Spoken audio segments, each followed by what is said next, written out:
moon.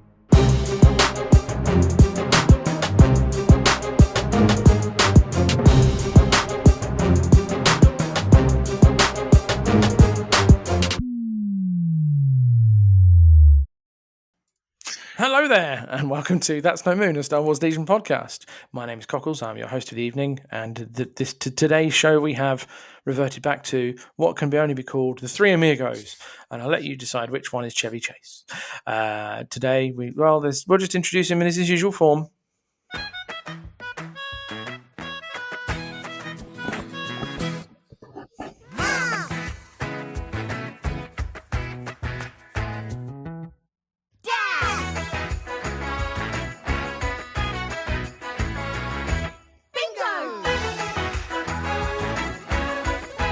It's Terrell!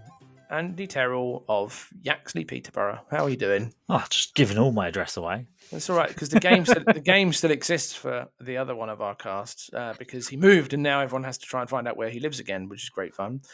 How I did are you? enjoy that. That was great on the Discord. That was really, you know what, that was the way, and it was purely organic. It's not like we actually created that. It was just like purely organic. Everyone just went, right, I'm going to try. What I particularly loved is people in America trying that and going, I think he lives here, and going, what? No. So it was fun. Good. Need to revive that game. It's all good. Wonderful. Has Ren calmed down from her seeing and hearing other dogs out from when I was around yours the other day? Oh right, yeah. She's calmed down a fair bit. She's out of season now, so yeah.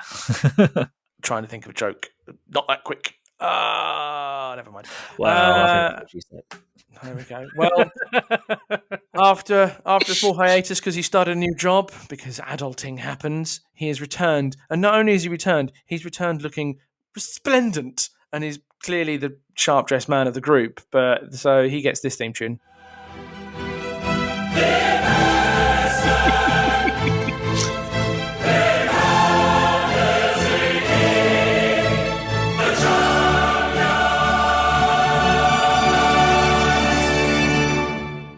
Question is, how long will I be able to use that theme tune for? Is he going to make it a repeat year when he goes to Worlds at the end of March? It's Mr. World Champion Olly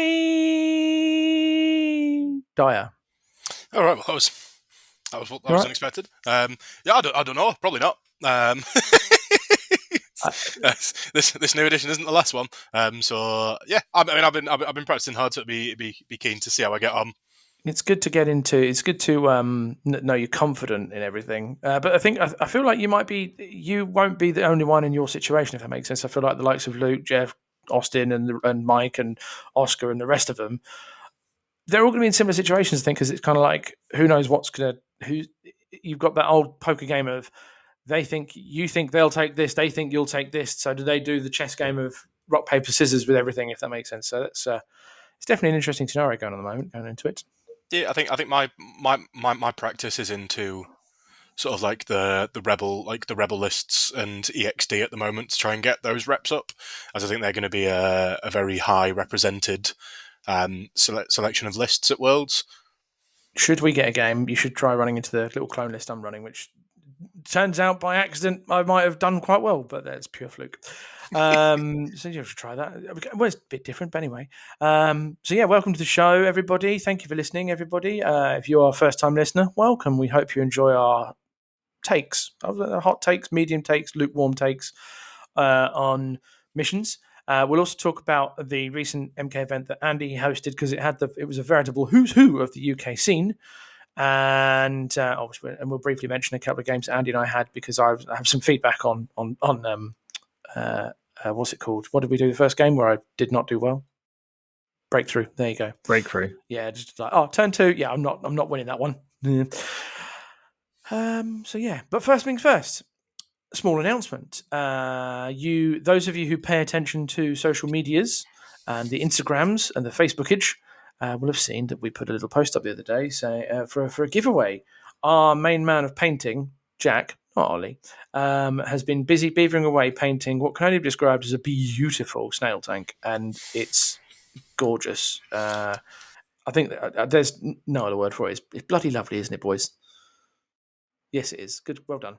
So basically, we're giving that away as a giveaway. So until the next show, which will be recorded 2 weeks from today. So today's the 18th of February. So 2 weeks from the 18th of February, anyone who is a member of our mid-level Patreon and top level will receive that in a potential giveaway. So we'll do a giveaway, spin the wheelie type object, and see who wins. If you're a top tier, you get 2 entries. If you're mid tier, you get 1. And then we also, Jack is busy beavering away doing another model that will go to everyone in the system, and it is a limited edition Grogu, but Jack is doing Jack things. And when I say Jack's doing Jack things, it's not just him, the little dude going, "Meh."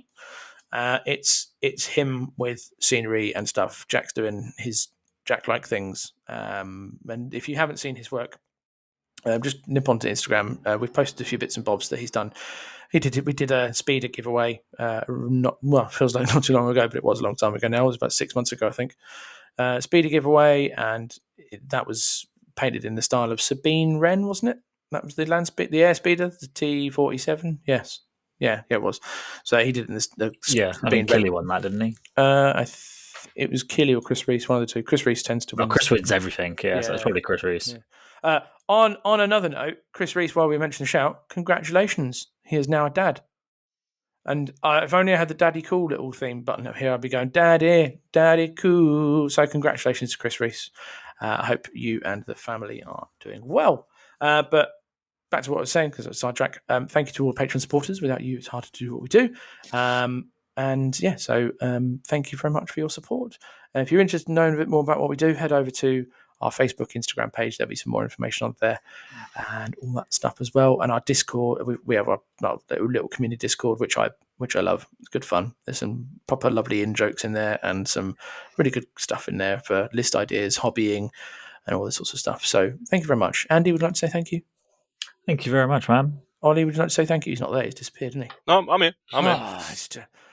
Those of you, we're hoping Tom's been busy because he's got family, he's got a potential new job, all this sorts of stuff. So you might have noticed that the YouTube stuff not come on, but Andy is going to take over a little bit from that YouTube stuff and do bits because he's got video capabilities. So hopefully that means you'll see Ollie in his avocado tie and beautiful waistcoat. Thank you. I'm going to try. But you would try. That's fine. Yeah, it's best we didn't let me anywhere near it, otherwise our YouTube would end up being accidentally deleted. So I'm going to quote someone today who said, "How can Ollie be that bad with technology, given he's under 30?" I mean, first of all, look at me. I've got that caveman in me. Look, no, it's the northerner in you, right? Oh yeah. You can't cast aspersions on all Northerners, Andy. I feel like that's how you. We don't want to cause a diplomatic incident with the North versus South like you did with France.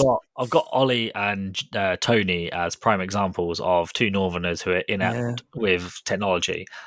I mean, at least Jeff is old and can use technology. He's had the years to learn it though. I've just not cared. No, I mean Jeff was brought up with it. I mean he's been around since the dawn of computing.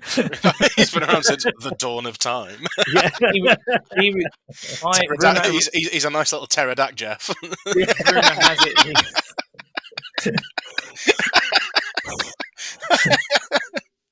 Rumor has it he was the original recording of the modem voice that went. That's him. Yeah, so that's him. That's just Jeff trying to go down the stairs. Yeah, pretty much. It just goes. Yeah, there we go. Who knows? But yes, so that was the quote today I had to say. How is it that bad with technology? He's under 30. I mean, it's a valid point. No, it isn't. I work in jobs that are face to face with people. I work in jobs down mine and pits and getting call out from bottom of hill. Yeah, Jesus.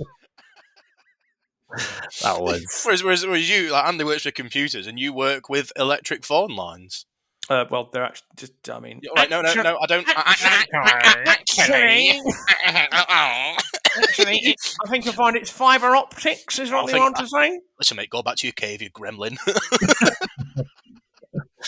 I don't have a cave. I have a treehouse. This beard is due a shave. This beard is beard. Cockles 2025. This beard is straight out of an orangutan. This sort of thing. That's why I live in a treehouse. You should stop going near them then. It's one with my own people when I'm there. No wonder you always turn me down when I invite you to the zoo. I don't. It's weird because I don't like the family reunions. You always get one coming up to you and going, "Oh, I haven't seen you for a while," and grabbing hold of your cheek. There we go. It's been a while. Hey, do you know what? It's been a while we've had Ollie on because it's a long time because we normally don't have a 10-minute introduction for everything. So yeah, You guys generally get into business. It's me who brings the tone down of everything. it's fine. I tapped Thomas Curtis on the shoulder at the tournament in MK this weekend, and he said, "I have been playing Legion around you long enough that it is instilled in me that when someone taps you on the shoulder, you look the opposite direction." it's like muscle memory. He just knows. Yeah, it's fun times. So where should we kick off then first? Should we do MK or do you want to do missions first? I'll give it to Andy choice. You choose. I mean, let's start with MK. Like, Cool. Ollie did a good segue from that there, really, speaking about Thomas Curtis. So, It did. He totally meant that as well, didn't you? Yeah, 100%. Yeah. Cool. So MK event. So obviously, Andy, the weekend you hosted your usual MK event, which is what, 16 players? Yeah, we had a couple of drops on the day. Yep, a couple of drops a day. due to These things illnesses and happen. stuff. That's what. Yep, life happens. But you had the veritable who's who of the UK Legion scene travelling to you. So bravo. But so that was obviously Ollie. And you said, did you get to play or were you pure judge? No, I got to play. Oh yeah, because drops that worked out. Yeah, so we had Josh and Tim Bailey drop on the day due to, well, one was earlier in the week, so I was pre-warned of that, and Alfie's dad was going to do the nice honourable thing of drop in to let me play, because it's that time of year where I need games and practice, and by God does it show. And then... but yeah, like the player contingent was there of pretty much. I mean, I think I had a look, and there wasn't a player below 400. Actually, no, there was two, and that's both the Austins, which obviously they fell both in the same spot where you'd expect them to, in a room full of people who are tryhards. But they still come, they still have a great laugh, and they still really enjoy it. And then even Tom Curtis was like, "Oh, this room's too try hard for me." And I know this man tries hard when it comes to Invader League, and he's saying that. But I think that's like not the norm, because Dave Grant and Jeff aren't usuals for MK. They kind of made a bit of a deliberate effort, I think, just to get a bit of last minute practice. So don't ever be put off.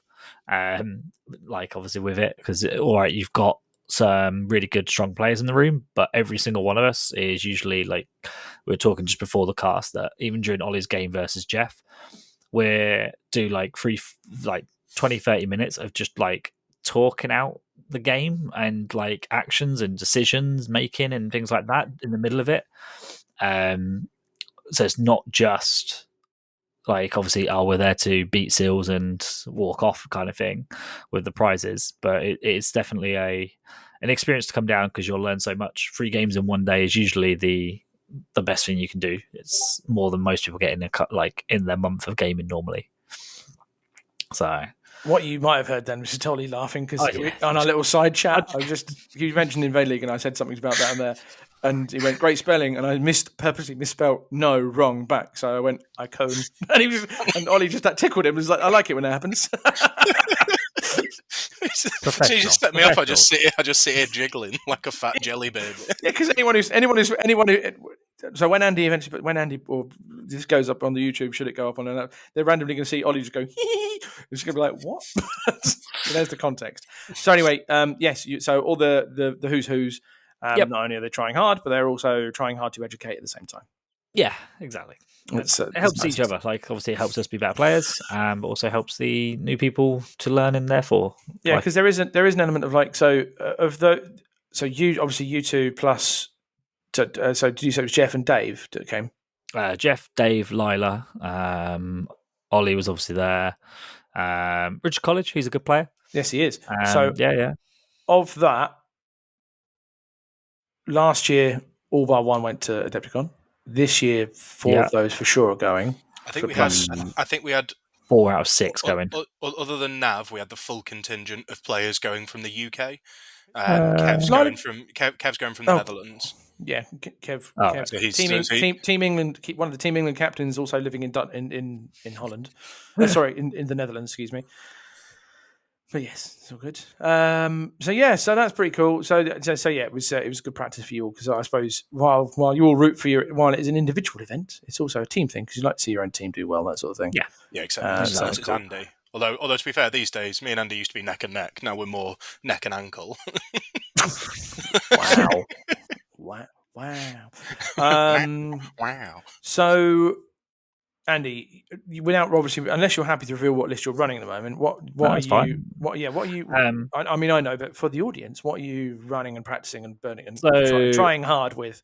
I took Dooku with push, burst, and choke. Grievous with strict and prepared supplies. A Mega B2 with the ACM. 3 B1s with rad cannons. A B1 with a medic and a H-Cup link. 3 deckers and then 1 naked aquas. So it's 11 activations all in all.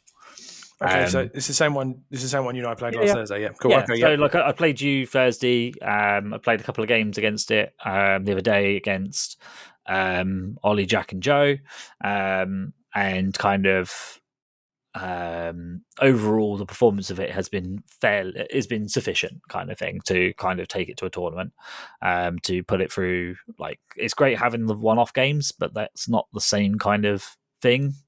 So I put it through a test, and especially obviously with the knowing who's going, it would be a good test for the list itself. So, and how'd you do? Okay, like, all right, the results say it's 1 and 2, but I think the outcome from the games and what I learned from it was probably the more the valuable thing for it. So Dave Grant's always a great game to play against. Like, we're both laughing and having a giggle the whole way through, and we're both talking tactics and like making sure that we both make the right decisions when it comes to like things. And so turn 2, I played Grievous's like surgeon, his 2-pip. Yes, So the ruthless card. Ruthless Commander, I think it's called now. So he gains Ruthless. Your B2s can double move and shoot. So I did that, shot Vader, and Dave was his immortal Vader's not very immortal recently. And he's been a bit too reckless with him, as he reminded himself in that game. He also said in the podcast last time he was on, he said about Vader, he goes to die. He knows he's going to die. Just don't be predictable. That's what he said. Yeah, I think he was a bit like too eager with him, because he put him in he just advanced him down the middle of the board, and there was a big line of sight blocker in the middle, and he was on one side, so I lined up Grievous and Dooku to face off against him, because them two should batter him, and then the Mega B2s moved, took an aim and shot him. Out of 17 dice, I hit Vader for 15, which was amazing. He blocked, I think it was 5 to cover, so there was 10 saves left, which is like, okay, yep, that's fine. Like, that's the swing of the dice, especially with the new cover rules these days. And I took a wound from deflect, and Vader took a wound. And that was the story of 15 hits. This one time at game camp, I made Vader take 15 hits. Like, I know it's not going to one-shot him. I mean, there's the fear that it can, and that's what like always happens when you roll big dice, and that's why Ollie rolls big dice and shooting Force users with Black Suns. Like, you will take the opportunity to fire 13 dice, or however many like your big squad can do, because there is always that chance that they roll below average and they're like, that character's left on 1 wound, or they completely blank out. Yeah, and it's better to do the weight of dice, where rolling 1 red dice to chip damage into something, it's too it's too slow and risky and never feels great. Although this is the thing, statistically, it's the same probably, because of the way statistics work. Yes. But it feels so, like, if you're shooting something, say 1 red 2 black laser cannon shot, and you just go, I got 2 hits, and then you do both saved, or 1 goes to cover and then 1 gets saved on a red save unit. That's painful. Yeah. Whereas if you're just doing it on a white save unit, probably not as painful. So you pick your targets. But yeah, you're right. The way you just go, cool, I've just chucked 10 dice and I've caused 3 wounds. It doesn't feel as bad, even though statistically that's worse than Yeah, exactly. Yeah, it's weird. It's weird, isn't it? It's the same, like, if you fire 15 dice into Vader and he still only took 1 wound over 4 or 5 activations, that definitely feels worse. But it's the same result at the end of the day. Yeah. So that was like the start of it, and I was kind of like, okay, well, let's not get too, like, it's not the be all and end all. It wasn't the cause of the tipping point of the game.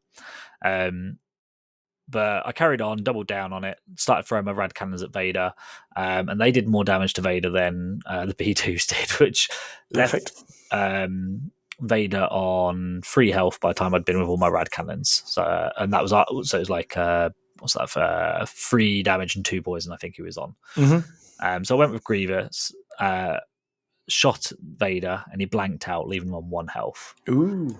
So David at this point was in a real conundrum because he'd been with all his medics, he'd healed up Vader and everything for that turn because he's running 5 ion snows.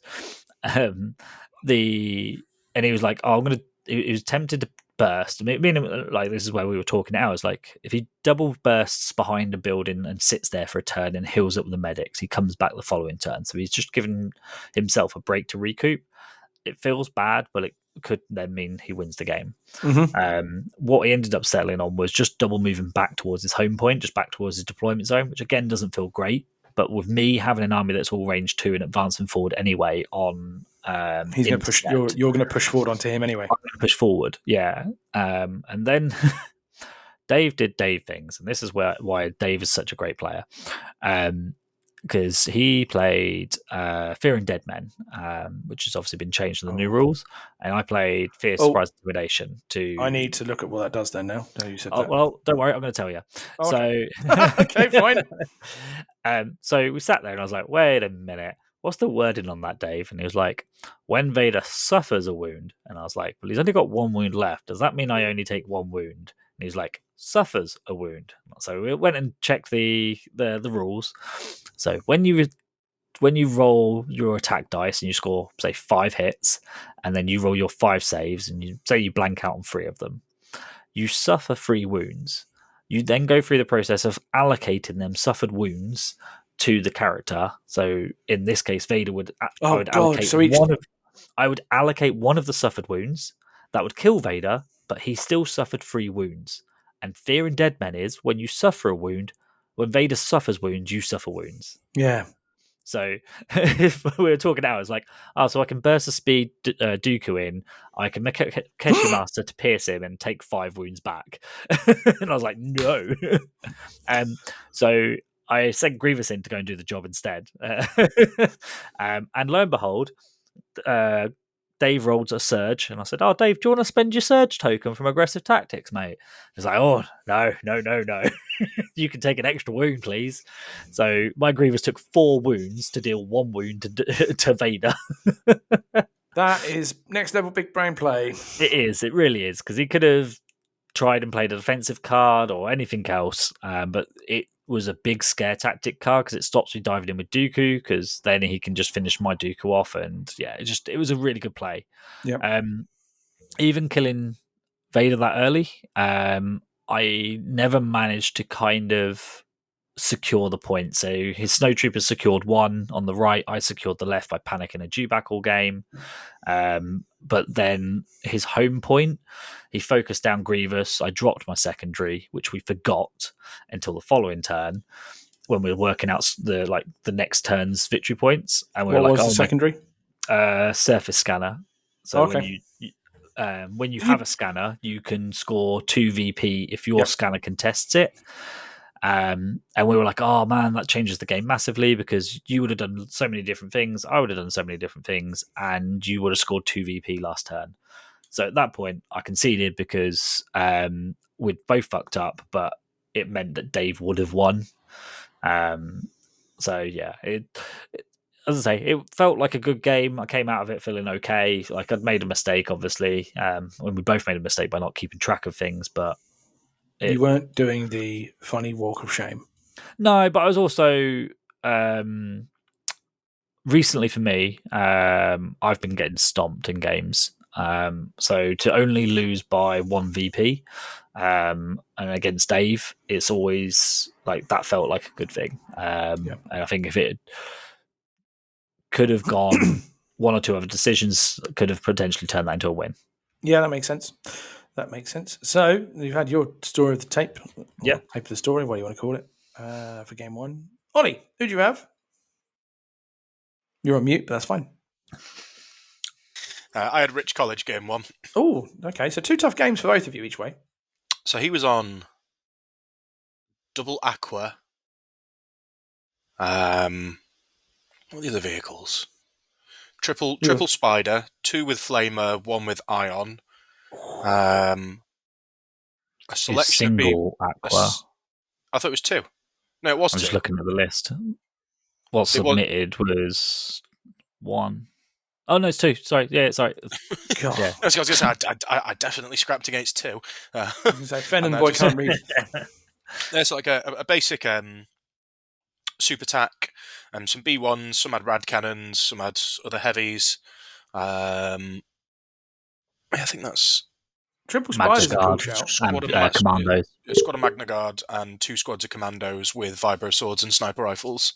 That's cool. The Triple Spider's an interesting shout at the moment because you don't see. I haven't seen anyone really run them at all, to be honest. And that seems like it's an interesting shout given large squad sizes for the Flamers and the Ion. So that Ion probably wouldn't have helped you. Would have been hindered you for a little bit, I imagine, on the buses. Yeah. So I mean, Ion is good at the moment, and a lot more lists you're seeing Ion within them. So I had a bit of a change around of my list. So the list which I am considering at the moment is 2 Black Suns with Scattergun, Vigo, and environmental gear, because I had 4 points left over at the end. 4 Super Mandalorian Commandos with gunslingers and jetpack rockets. 2 swoop bikes with nothing on them, 1 raiding party leader bus with unorthodox tactician, backworld medic, and heavy laser, and then 1 gun bus, which is, I think I've just removed all the upgrades off that. Where's that gone? I assume you put Gonk on there, maybe. Yeah, I don't understand where it's gone. I'm looking at the bloody thing now. Right, hang on. Two bus seconds. with bits. Well, so basically double bus Quandos. Yeah, so unstable astromech, refurbished gonk droid, frenzied gunner, AG 2G quad laser, and link targeting array. Cool. Because realistically, that makes my threat output on turn 1 is outrageous, which is what the list was missing, and what Rebels seem to be doing a lot better now. They're getting really ahead on the attrition game turn 1, coming on with like several range 4 units, and putting a decent amount of dice into me. So my thought process is behind that's kind of, I need to fight back into that, or make them at least consider where they're bringing units on. Yep, that makes sense. So you're playing Rich game 1. What went well? So, I mean, the list performed admirably. It did what it was supposed to do. There was one point in the game where I was meant to score an additional 3 points within a turn, but he got 5 hits on a squad of Mandos in heavy cover. I failed all my cover saves and then failed all my actual saves. So I was just like, oh, guess they die. Bye. And it was like surface scan, so I should have. The Mandos were sat next to a surface scanned unit that I'd killed, which is one of the aqua droids. Okay, that makes sense. So obviously, Quando. So your turn 1. Are you firing the rockets off of them in turn 1 with the Quandos? Potentially. You don't have to turn 1. No, it's a use if need, that sort of thing, I suppose. But what it does allow for, which is something that my list hasn't really been able to do before, is it allows me to come on and shoot with Mandos, then move into their next range band and shoot at range 3, and then move into their next range band and shoot at range 2, all within turns 1, 2, and 3. Mm-hmm. So I'm getting maximum output of a unit for the entire game, pretty much. Same as having the gun bus, like that can come on and double tap anything that's decided to move slightly further forward. Mm-hmm. Especially if I can come on from like the sides. So if you play in close the pocket, I'm almost guaranteed to be able to double tap something with the bus during that turn. Yeah, that makes sense. And what mission? Can you remember what mission you're playing? It was surface scan, recover the research. Cool. Do you remember the VPs? What the score was at the end? I think it was like 15-12 or 16-13 or Oh, so it's not 15-13. like it wasn't a walkover or anything like that. Well, it was No, never no, going to be not because which is good. But yeah, that's yeah, definitely not at all. interesting It again. Then was it was I was on the back foot after losing that squad of Mandos, just kind of out of the blue, and I was just like, okay, I guess that happened.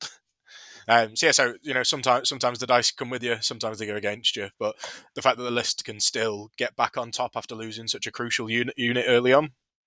Are you finding that you're using the buses for Mandos, or are you finding them still for the Black Suns? The Black Suns kind of come on, do their shooting, and are more of a threat than anything else. Healing Mandos is probably the best point spend I can have across a game, because I think each Mando in these squads, a full squad is 70, 98, 106. So it's like 26, essentially 26 points every time I heal one back. 26.5. I think my maths might be really off, but that sounds about right. Mm-hmm. Yeah, that makes it. Yeah, so that's So you're getting that's good money back on that. That's cool. I also like the fact that the Mandos are speed 3 for the Sunday. So the fact that you can pivot really quickly and go, well, sod that area, and you just go boom and go somewhere else. I quite like that. Yeah. So look. So although it's 10x, I'm making use of the passes to see where my opponents are starting to deploy. Which in itself, because I've got such a heavy damage output, and I can just, I mean, when you're coming up against like these 13-act rebel lists that have got 3 or 4 naked core squads, in theory, I can be taking out, I can get the action economy back in my favour quite early on. Yeah, that makes sense. All the ATRTs that come on and take a range 4 shot, I can double back onto them and throw 8 rockets at them, which generally is 8 crits, which is sometimes a dead ATRT, sometimes an ATRT on 1 wound. But that's what you've got. The raiding party leader bus can move on and take a range 4 shot with critical 1 anyway. Yep. So you won game 1. You go 1-0. Andy's 0-1. You go to game 2. Who do you end up playing? We'll go stick with Ollie, and then we'll go to you, Andy. Just because. So Ollie, so I played Donald. Thomas Curtis's mate. He was running like double saber tank Cody, double bark, 1 swoop, 5 shotgun squad, another clone shotgun squad, and another clone squad. And then it was 2 healing clones plus a clone medic. Yep, that's fair. What were we playing? I can't remember. But that so it was surface scan again, and he brought both of his barks out onto one flank. Okay. And then I deployed with Mandos, took range 4 rocket shots into the barks, and then came on with the bus Black Suns and took out one of his surface scan units turn 1, and managed to finish off the second one turn 2. So as soon as you said there were 2 barks, it's like the barks aren't. They don't. For me, they're not. They are not great at the moment, and they're in a bit of a bad place. As soon as you said 2 barks, I bet they died first. Well, yeah, especially if they're a surface scan unit, like if I can stop you from scoring any secondary objectives the entire game, then that's just bonus points to me. Yeah. And then I think I literally played Recover the Research Surface Scan all 3 games. Oh, okay. So good practice on that mission then. Yes, I know what I'm doing on that front. Yeah, shame there's that's not today's focus. Yeah, so I mean, there's a couple of changes that the list probably needs to make, but I'm kind of just figuring that out at the moment. So we'll come to your game 3 in a moment. But what was in my head, the question is, how many games do you reckon you'll get between now and the end of March? Between now and the end of March, I think I could probably get 20, 25 games. Okay. Like with the updated list, I'll likely play Andy most weeks. To give him some practice there. I need to speak to Lila and get some games booked in against EXD. I may still go up to the Sheffield tournament, even though Andy's considering not going. So yeah, I think we've got like Sheffield, we've got Alpha. He's becoming a little bit less man. I'm trying to think of any other tournaments we've got between now and then. I don't think there's anything on this weekend. Is there anything? Yeah, we got Worlds practice this weekend. Yeah, you got Sanctuary. Yeah, so we're doing Worlds practice on Saturday at Sank. There's potential for the There's 1st of Alpha event as March, well. which is Sheffield, 8th of March, which is Alpha, 15th of March, which is MK, and then MK's 22nd. I thought you said 15th. No, it's 15th this month. Okay. And then So- it's the 22nd, back to the 4th Saturday of every month. We will do. If you listen to the podcast and you currently haven't put your tournament onto Legion.app, then please put it on there so that we can figure out Legion Events. Legion Event start. Oh, come on, I was so close. That's really professional. That was. But if people go to Legion.app, they'll be like, well, huh? What was this? If you're running an event on the 15th of March and you haven't put it on the app, which DJ Jazzy Jeff has put together, the website which lists all the events. I think there's one actually in Birmingham. Birmingham? Yeah, I think there is for some reason. What? Say what? We'll do events at the end of the, Board end of the and show. Sword, So we or can talk whatever about it's called those. over that way. What, in Derby? Maybe it's not. No, it's not that one. Isn't Boards and Swords in Derby? I'm pretty sure Boards and It Swords. probably is, yeah. But I don't I'm sure know. I saw it on We'll Facebook the other day for the 15th. But anyway, we'll have a look at events at the end of the show just because we're going to give some shouts out on that. That sounds all good. So you beat Donald in game 2. Do you remember the VPs? Was it? What was the score? Was it a close win?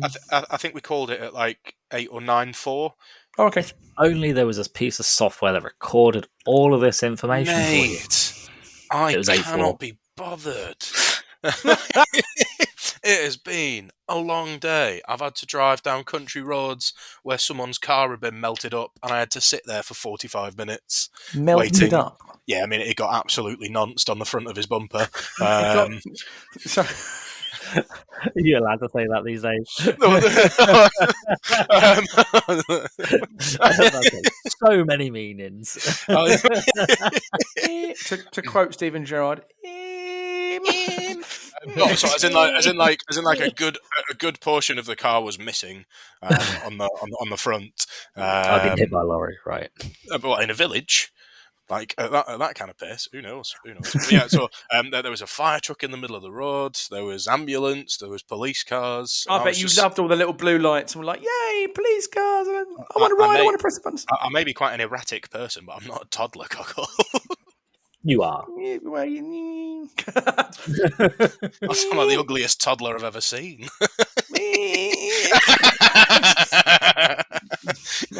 You said it. So you won game 2. Si, senor. Nice. Andy, game 2. Yeah, I managed to pull the regular of Alfie's dad. I think it's very rare. Get your caught. He got the pair down, and it's not very I think there's not many tournaments we've not played each other at. I know he doesn't listen, so it doesn't really matter what I say about him. Shameful. Really. Shameful. It is. A friend doesn't even listen to your own podcast. It was shifting priorities, and he was playing Echo Base with Quad Tauntauns, Luke, Leia, Chewie. Oh, same as last time. Vets. He dropped Han and taken Luke. He squeezed in Luke. No, Luke was in the last one. No, it wasn't. He was running Han, Leia, Chewie last time, so he's dropped I beg to differ because I played against it and it had Luke. All right, well, he has changed it around a little bit, and it was an interesting game because we turned to know each other as well. Well, yeah, I mean, we play each other like most every week or every other week, or I play Alfie itself. I rotate between the two of them for a bit of variety. Alfie itself. Yep. Yep. Yep. It might be grammatically incorrect, but it works for Alfie and Alfie alone. But yeah, we played out Recover the Supply. No, Shifting Priority, sorry. And Recon. Turn 2, I scored 3 points at Recon Intel and stopped him from scoring the other 2. So it was 4-1 on turn 2. But then, I'd probably spread myself too thin. I dived Dooku in, killed Leia, and started panicking his vets off, while also securing a point still. And then his Tauntauns were charging into my Deckers and my Aquas, and Grievous was kind of trying to handle Luke with the Mega B2s as well in the middle. But I'd spread myself a bit too thin. So obviously scoring 4-1 turn 1, I then went to score only, I think it was 2 points on the following turn, and then 3 points. It was like a very slow, gradual where he was then scoring more than me each round. So luckily I managed to have that 3-point victory lead on turn 2. And we finished 9-8, which when you start on turn 2, 4-1 up, is not a good sign. But yeah, like the issue there was I definitely spread myself too thin. I kind of should have just focused on the ones I picked originally. Okay, I have a question which I'll save for the end of the event today, if that makes sense. I'll save that. But good game in general. I know it's yeah. I mean, it's always a good laugh with Anthony. Yeah, it's funny because we're playing along. It's like, oh yeah, I don't care who wins. Like he's got the pair down into me. It's a laugh with who? Oh, sorry, yeah, Alfie's dad. With who? Oh my god! That is the first time in nearly 3 years that's been said. Episodes you've never said his name. We can edit it out. It's fine. I really can't. That takes too much work. I am not angry. No, I am angry and I'm disappointed. Maybe if I make a note of the time, I might be beeping it. What is it? 40 minutes. 40 minutes in. 39 minutes in. Right, listen from there and edit out. 39 mins in. Delete. Right, cool. I'll find a little beep in a can. Right. That's much more work for me, damn it. Carry on. That's fine. Yeah, he's going like, oh, I don't care who wins. And yet, like, the more the game went on, the more he cared about who won, and then he doubles down on trying to win and like goes real try hard. So rather than like starting from the beginning being try hard, which is hilarious from him, because he's like, oh yeah, if you kill Luke in this next attack, I'm just going to concede. And then Luke doesn't die, and then he goes real dumb, like try hard on it, and it's just hilarious. But yeah, no, it's good laugh and a good friend. So I always enjoy playing him. Cool. So that's you 1-1, Ollie. Yep. 2-0, and we'll do your last game, and then we'll do Ollie's last. So, game 3. Jane 3. Jane 3 was against Lila. So you lost that one. yeah. There we go. We'll move on. No, go on. Tell us how you lost and why. It was a bit of a hard one to figure out what the mistake was during the game. Being paired with Lila. No, like Lila's funny as well because she was whinging the whole time, going, this list is rubbish, blah blah blah blah. And I don't think the list was that bad. And obviously it's piloted by Lila, so therefore obviously that's a good thing. You know, obviously she's a good player, so even with a shit list, it makes it harder to play into. But I think she was just a bit outside of her current comfort zone of just playing EXD so much, and she was missing the cool tweaks of EXD, being able to do speed-free moves, or she needed a bit of extra firepower and all of that kind of stuff that EXD gives you when she was trying out other things with like double Aqua Droids and Dooku. But what ended up happening on turn 2, I played my Grievous card to double move and shoot her Dooku. And she played Dooku's 1-pip, which was interesting because I didn't see it coming. And she saved it to last because she's 13 activations to my 11. So she allowed me to shoot Dooku all turn. So I rad cannoned him, I shot him with the B2s. She mediced him once, as that's the best that she can do. Did she medic to take poison off or medic to medic a wound? Medic to medic, because the medic was done before I poisoned. Mm-hmm. Because she medicked after I shot him with the B2s. Yep, cool. The B2s were a bit more of an average roll. I think it was like 12 hits or something with an aim into her Dooku. She rolled fairly well on the cover saves, but not so good on the actual red saves, which was hilarious. But yeah, it was an interesting move from her, because then when it came down to the last 2 activations of that turn, it was my Dooku to go and then hers. So I moved my Dooku out and took a standby to stop her Dooku charging in. He had 1 health left, so if she charged in, I got a chance to zap her. But what she ended up doing was just moved, scored the secondary with recon, just observing 2 of my guys, and then that was it. like, sorry, I did stop her spending her 1 pip, which feels amazing, but that did mean I didn't score the secondary of my Dooku. So she took a 1 point lead. She also, with her naked commando unit with vibro swords, charged into my deckers, rolled 8 hits with 4 red, 4 white. And then obviously, What? yeah, exactly. So I knew they could reach me with me scoring, which wasn't an issue. So I was like, that's fine. She can't one shot. She can either choose to, with the rest of her forces that can see them, shoot the deckers or shoot the aquas. So I was going to be left with one of them alive to, like, there's enough HP there to be alive to score me that recover and research POI. But then I would lose it the next turn, which was why I was diving her point the following turn. So it was all fine. It was all acceptable. But, like, yeah, she scored 4 red, 4 white, scored 8 hits, 1 shot at the decker unit. And I was like, huh. Ooh. Yeah. So turn 2, she took a 2 point lead. And I killed her Dooku the following turn. And like started to actually get back into the game because she managed to like take a good lead with that, killing 2 units on turn 2, with 13 acts to what would be 9. It feels really bad because you want to use your passes and not leave them, but then you've got stuff that just needs to activate to go now, like straight away, like your Mega B2s. You don't want to wait too long because then you're going to get shot. Or like with Grievous, who had, I think, about 8 suppression on him at one point. Because there was a point where she was shooting Grievous with deckers and just putting suppression on him. I'm just like, that's fine. I just don't care if he panics. Like, he is soaking up all of your attacks. That's fine by me. Like, it's all right. Yes, he doesn't get to charge in and attack stuff, but he's doing a job. Yeah, he's doing the job being a big distraction and a threat. Like, the threat of him is important, so he does need dealing with. But at the same time, it's if you're, as I found out when I played you, it's like you're putting everything into him. Means you're not putting it into Dooku and you're not putting it into other things that have high output. Yeah, that's the thing. Like, you've got 3 very big threats in my list. It's the Dooku, Grievous, and the B2s.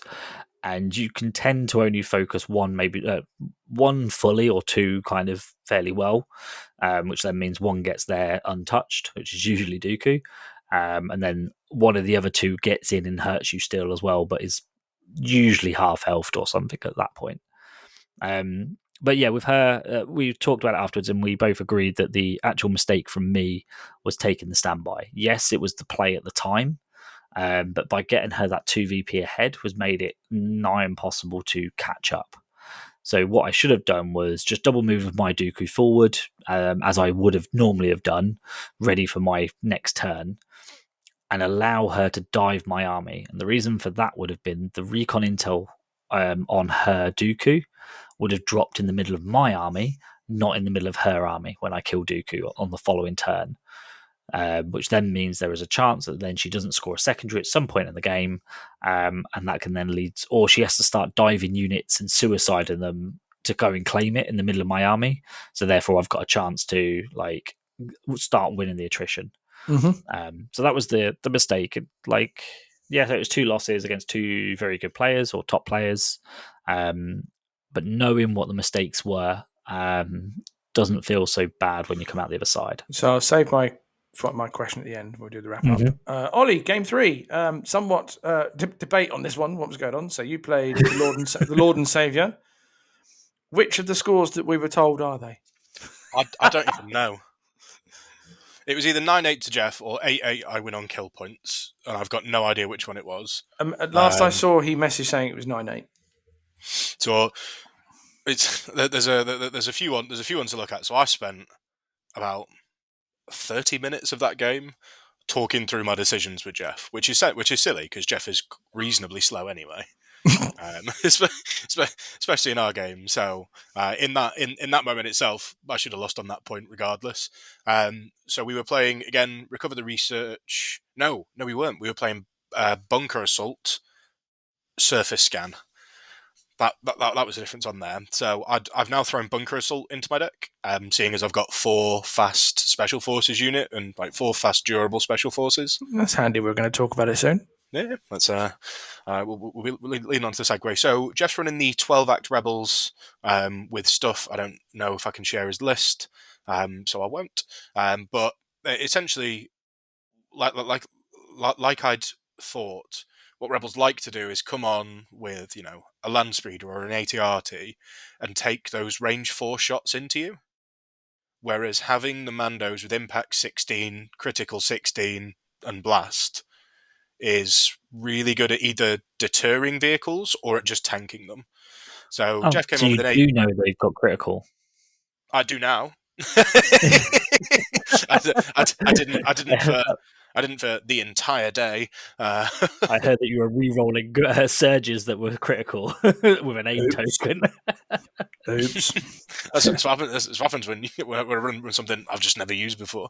But yeah, so he came with an ATRT, took a pot shot into one of the squads of Mandos that had already come on, dealt no wounds. Then 2 Mandos come on and then killed the ATRT.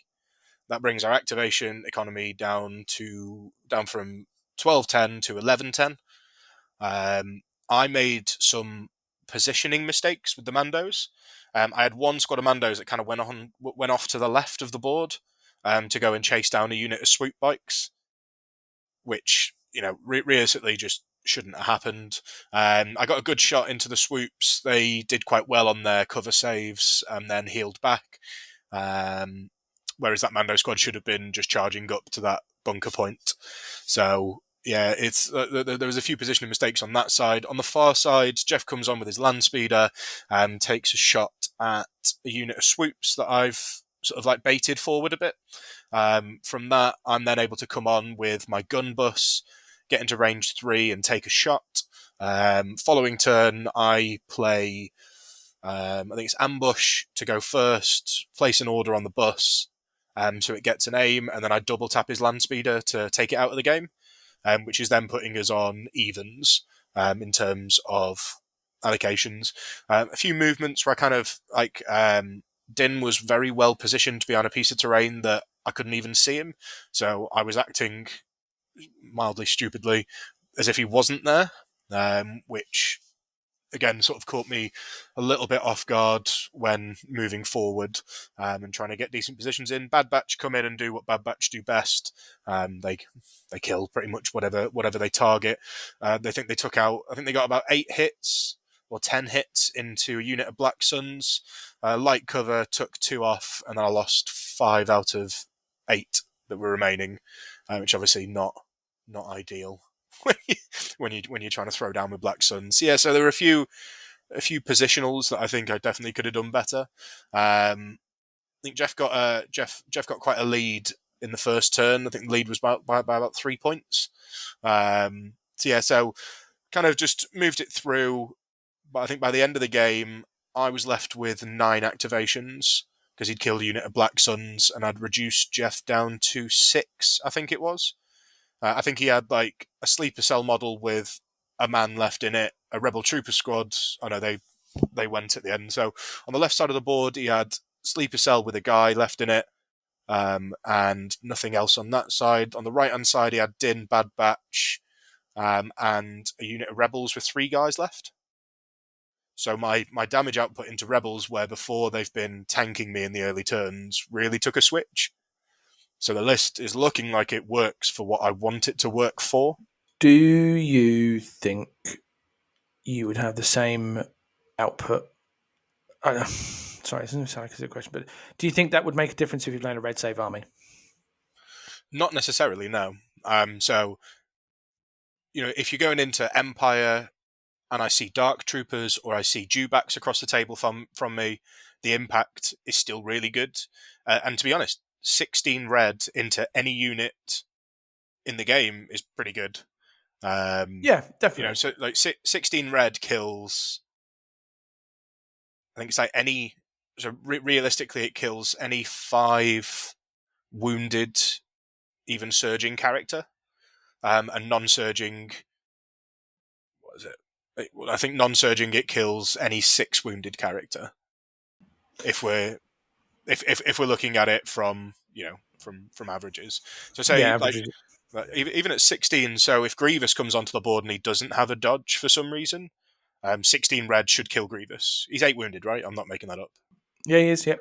Yeah, so for 32 points, I can kill a unit. Which do you think you're going to be able to get all of the rocket shots off all the time? No, it's not going to happen all the time. But you should, because I've got a medic, because I've got buses that can block line of sight. I shouldn't be taking too much damage into the Mandos early. Mm-hmm. I guess the other thing is you don't have to do it turn one. No, you don't. If you pull him early, and Anakin's not on the board yet, or Grievous isn't, or whoever, then you just double move behind a line of sight blocker, as you said earlier. Cockles, they're speed 3, which is like quite fast, so it's not hard for them to get behind a nice line of sight blocker to then go next turn. That thing's mine. Like it doesn't have to be turn 1. But you want it early. You want it early. And like Andy was saying, the Shadow Collective rockets aren't range 4 only. They are. They can be shot at range 1, can't they? Yeah, because of AMG's lovely ruling, it's only on the upgrade card. It has just the 4, and if a card only has 1 range band, that is the maximum range band. Ooh. So then, when you compare that to the Rebel one, that has range 3 to 4 on it, so therefore you are limited. So you can fire at range 1 with their range 2 range gun 1 pool. rockets. Wow. Yeah. But you fire one guy range 1 to get the blast and critical 1 because they don't surge naturally. You then fire everyone else with double black range 2. Is that right? So double black, and then the marksman is rainbow with precise, and then gives the squad precise 1. Mm-hmm. And then you've got critical 1, which is always a good thing. And then hopefully you've got an aim from either not having an order or somewhere, and that just turns into silly dice numbers with blast. So so it's quite funny. It's what Magdets. It can potentially have shots that make it feel like what Magdets used to be, but at a further range. Like I think it's like 3, 4, 6, 7. So it's 8 dice, blast, critical 1, with 99% of the time you're going to have an aim with precise 1 on them, which is it's a good pool. It's a really good pool, and the fact that like the missions that I was struggling into were bunker assaults, things like shifting priorities. With Mandos, I don't really care about shifting priorities anymore. You want to move it closer to you? Cool. I can get there in a single move and still shoot you. Yeah. I can get to anywhere on the board ridiculously quickly because the buses are deceivingly quick. The bikes are fast. The Mandos are fast, and the shotgun BSE have generally been thrown out forward anyway. So, like the range I can cover is just outrageous. Like, it's there's a hell of a lot. Like, if you move on a normal speed 2 move, the Mandos can get you turn 1. Is there anything at the moment that you are seeing? Because I know you've said before about you scanning of other lists and events and all this sort of stuff. Is there anything you've seen that makes you go, ugh, don't like that? So I mean, there's like the 11 acts 501st with like quad arcs with Jedi attached, but that list isn't the powerhouse that it used to be. So although they're still throwing out the 11 acts, because you're not seeing like the commanders on the arcs anymore, they're not getting those additional tokens. No, they're not. So you're no longer fighting into Mandalorian ARC troopers, which I think was probably one of the biggest issues trying to target them before. Like I'm much happier going for a 50-50, like, however many hits I'm getting through, I'll deal 50% of those in wounds. Like, I of course sometimes they can roll hot, sometimes they can roll awfully, but so long as you kind of work yourself out on the averages, then like as long as you plan based on that, then it's okay. No, that makes sense. Andy, question for yourself. Having played your list now several times, and now you've played it into arguably two of the top 3 or 3 to 5 UK players, depending on who you want to look at. Do you feel encouraged, disheartened, or ambivalent, as in neutral, about it, just because of what they've been running and what you've been playing and how it works and all sorts of stuff? Yeah, I've been having this conversation a lot recently. It's hard. Like, I didn't mean for this to get super philosophical, by the way, because you do look like I might cry. No, like it's pretty much not since Saturday, but since Monday. I've been kind of mulling stuff over, and it's like you've got to take it into question. You know, like, is a loss against a certain player a bad thing? Probably not, especially when it's only 8-9 versus Dave. Yep. That feels fine, and you can go, okay, my list had legs. Maybe I made one or two decisions that were wrong, and I definitely did. And therefore, to only lose by one VP in a close game, it's not a bad thing. And maybe in another world, not another world, but in another game, like, it could have gone my favor. And I think I definitely came out that game thinking that was the case. If I came out that game thinking not, then obviously you've got to start looking at A, is it your decisions, or is it B, your list? So you've segued into what I was going to go into, and this is not going to be a I did Olly and Andy thing. We played each other the other day. You beat me the first game comprehensively. There's no doubt about it, because that was breakthrough, and I just I was a bit too slow, and you were 4 points up on me after the first scoring turn. 2, 3, 4 secondary 5. I think it was 5-1. There you go. 4 points up on me, 5-1. Yeah. So it's like, right, we'll just call it there so we can get more game in. So we then played intercepts with surface scan, or recon, because it's the one you have to be out of your deployment zone. Surface scan has to be outside. Recon is the observe tokens. There you go. There you go. It's the surface scan. So this is the biggest thing that I've improved on since I've started playing at the beginning of the year, and it's the mission confusion. Yep. And knowing between the two, and it's a key thing. I've spoken to a lot of people where they've said this as well. It's like, oh yeah, I was playing a game and I thought I was playing Bring Me to Heal, because when we shuffled the deck, obviously it was out, and then when someone banned it, and I completely had in my head I was trying to panic a unit all game, and I've done that as well in games. Like, I did it at Cardiff, and it cost me a game. Knowing what the missions are, and in your head having them solidified, and knowing exactly surface scan is the one I can score the bonus VP. So recon is the one where it gives that observe tokens. Breaking it down and understanding what all the secondaries are does help. And that's one of the things I have seen. Like, my games have improved. I'm not back to where I was, but my game stats are improving. Games have now gone from being me getting stomped 9-3 to back to being 9-8s. Yep. So yeah, it's so the question I had was, do you think it's a case of, as Olly, we know when he's gearing up for stuff, he's able to get in reps and stuff like that and all this. That's what happens.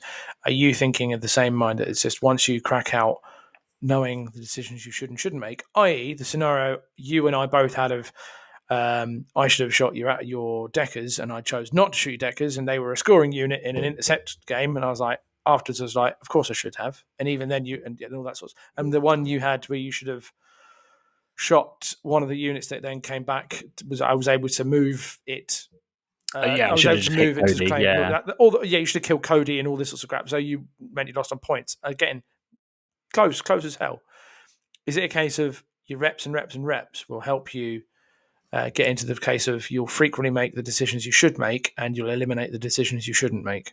Yes, I mean, I've always said from day one that reps are probably one of the most important things for the game. Not necessarily with... I think reps with a list archetype is important. Jumping from playing, I don't know, like a melee skew to a gun line, and then onto another kind of like list.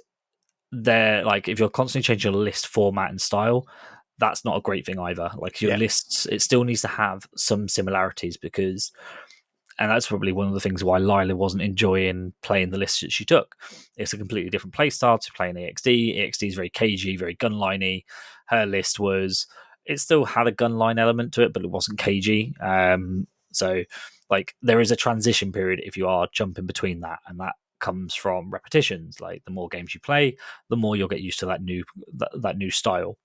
And then like, you've got to take that into account when you're assessing your losses and stuff. query for Ollie on that with your playstyles and stuff like that, and then we'll move on to other things. Mm-hmm. So, question for Ollie is: you play a specific style of list, which is I would define it as control, and the reason I say it is because you can push out with your units, get to where you want to do and do what you want to do, and you then have control of the board state. May not necessarily of the pool, but the board state in terms of you know what you're going to do because you've done X, Y, Z, and this sort of stuff. I think that's how I would define. I kind of think it's a control thing. Aggressive control is definitely aggressive control is probably the best way of actually describing it. Do you think that because you dabbled in the clones a little bit, do you think that? Yeah, what you know? I'm trying to go. Where does your list style? Where are you going with it? So, I think if there's someone who's played more games with speeder bikes than me in the world, I'd be very surprised. So like, I know what to do with like fast, albeit like frail units. Like I know how to play the objectives. I'll know kind of. I'll feel like I need to have things that can react quickly to bad dice. And I think that probably takes precedence more than anything else. You know, if you're a speed 2 army and one of your key units goes down across the other side of the table, it's a slow trudge to get other units over there. Whereas the playstyle that I've gone into is not having a centerpiece to my list. So, you know, you'll see in my lists that won Worlds last year, and you'll see in the lists that I've been running for the past, again, sort of like the past 12 months. You could take out any individual unit in my army and it won't cripple me. I'll still have my command cards, I'll still have my game plan, I'll still be able to do what I need to do. And I think that plays a big part in how I play games now. Do you think that's how... Oh, go on, sorry. No, go on. I was going to say, do you think not having a centerpiece or falling for the trap of a centerpiece in list building is a trap, or is it depends how you build the list around it? It depends on how you build the list around it. So when I went over to Dave's a couple of weeks ago, and he said the most annoying thing about your list is the fact that everything is a threat. Like, you know, and this is why I've looked at changing up the bus that just had like a medic and the 3, you know, the crit gun on it into like a gun platform.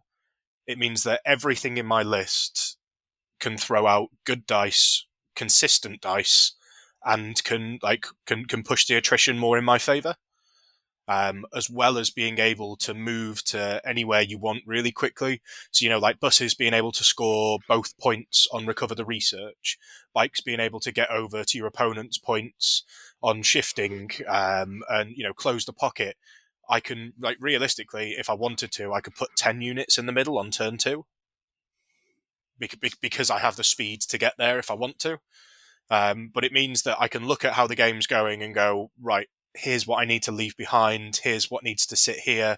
I think it just allows me to be a lot more reactive to the game state, playing lists like that, because, you know, it isn't, right, I need to leave my Vader on the center point on Close the Pocket because he's going to be scoring me all the points. It's, okay, I'll leave 2 or 3 units on the center point, and I can also dedicate a load more to the left, and if I really want to, I could, you know, I can contest at all sides. I think I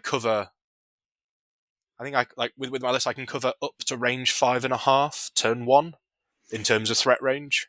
I'd love to see, and I know other people have done it with your list when you did a previous edition Fury Road and the post and 2.6 early door Fury Road.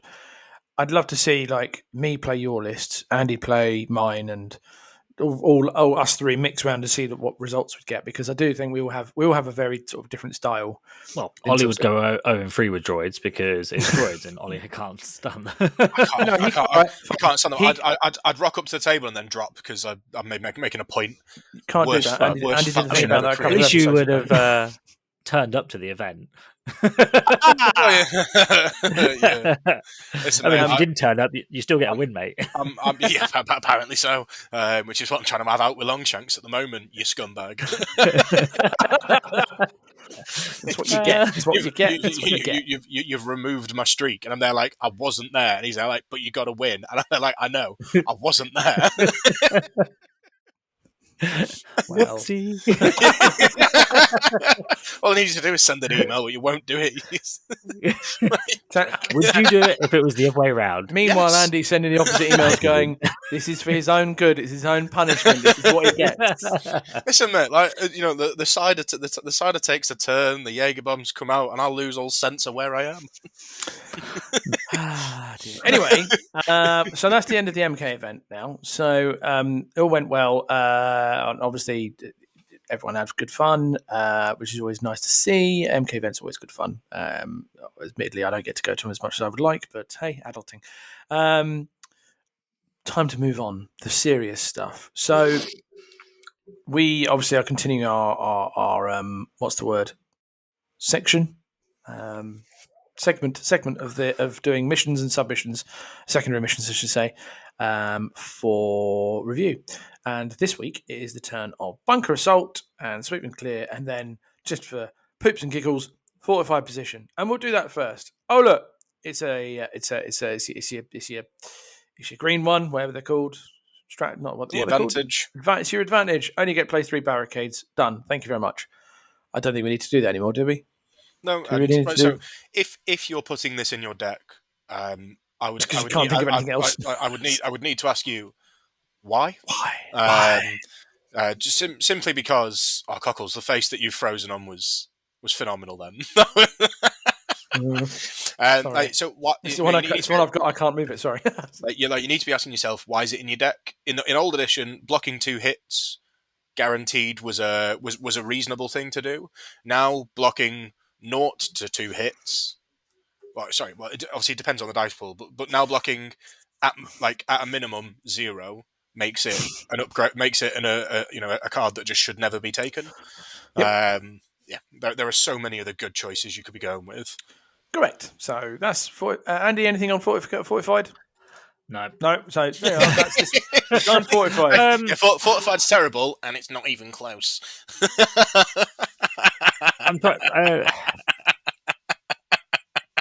The only argument I can see for it is a lot of the times, and we'll cover it later when we move on to some of the other advantages, that you forget to play them. Correct. So is it better to have a consistent thing that you at least is on the board and therefore you can't forget it? Yes, it's not great for you. Like Ollie's saying, like, it might save you 10 saves in one game. It might save you none in another. Or it might even give your opponent saves, leaves you as a negative on the saving quantity because they can use your barricades if they're that close, depending on where you place them. Yeah. So I can see if you are taking a gun line, like a proper range 4, like you're leaning into Palpatine range troopers, Bosk, and that kind of thing, take some barricades, put them just on the edge of your deployment zone, and use them as just some heavy cover to help with the table if you've got a bit of a bare table.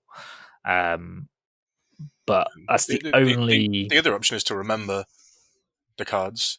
Someone the other day put the ordnance or the strafing run into their command hand. Do you know what? I was literally about to say that. Do that. Yeah. So that that is my big recommendation. So that you've got a reminder in your hand at the start of the command phase. And you put it the first card in your command hand as well. So it's the first thing you see when you look at it. Mm-hmm. Yeah, so you get a reminder. I say this, and then Jeff and I both had ordnance in our game, and neither of us used it. But Jeff's old, and I don't understand words, so, such is life. Can't read. Pro move from 2 pro players. So to sum up, 45 positions, meh. So bunker assault. I shall read it out for the purpose of the people who haven't seen it, in case you're new. So set up, place 4 POIs, as shown, also known as bunkers, shown on the assault map card. The 2 bunkers set up furthest from friendly territory are enemy bunkers. Good. Scoring. Starting the second round. Who's tapping away? Mute it. Starting in the second round, during each end phase, players score a victory point for each bunker they secure. Additionally, players score 3 for each enemy bunker that was destroyed during the end phase. Special rules. Starting in the second round. At the start of the end phase, each player places 1 wound token on each enemy bunker they secure, starting with the blue player. Then for each enemy bunker, a player places. Then for each enemy bunker, a player secures if at least one of the contesting units is a leader, operative, or special forces unit. Place an additional wound token on that bunker. Then that bunker has 3 or more wound tokens on it. It is destroyed or removed, and then they get 3 points. This first off, I've never played this because I've played armies that didn't really get forward too much, so I basically held back, and that's so I've not played it properly. But it feels like a variant on the old what sabotage. Except you're not having it on repairing; you're just both trying to sabotage. No, is it not a variant on that? Why?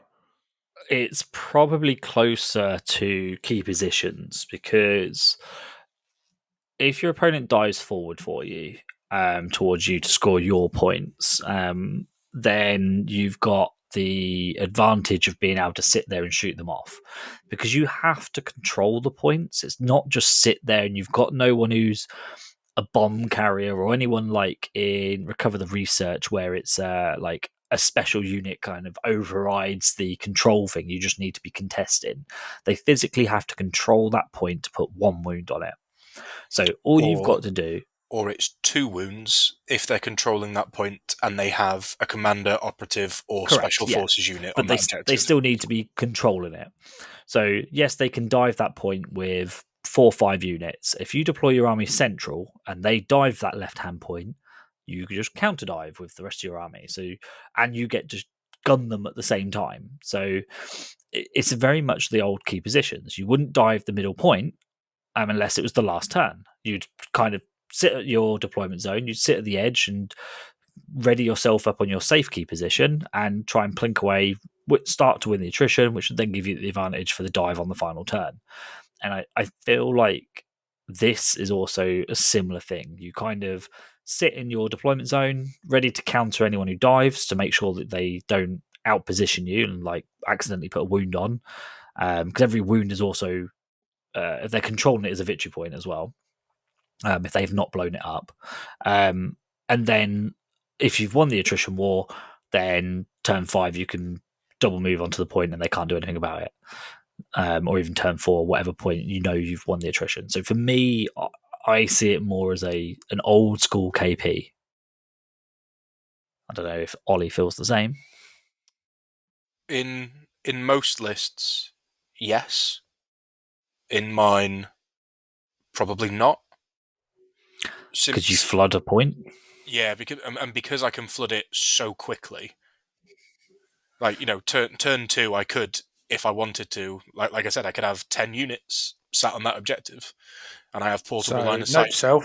Portable line of sight blockers and durable units. So I think it's dependent on per list. 90% of the time you're going to be playing Bunker Assault, and it is going to be like that. It is going to be who can kill each other from a bit of distance and then go in and claim it. I've seen Lila play EXD where she doesn't even attempt to run up the table. She just waits for people to come to her and then uses the EXD firepower to take out any units that come close. Just puts like deckers and buses near snails, like near her objectives, which is also a play style that you can go for. But obviously it does leave you open to lists like mine, which I can pivot and decide I'm going to go all out and take that objective.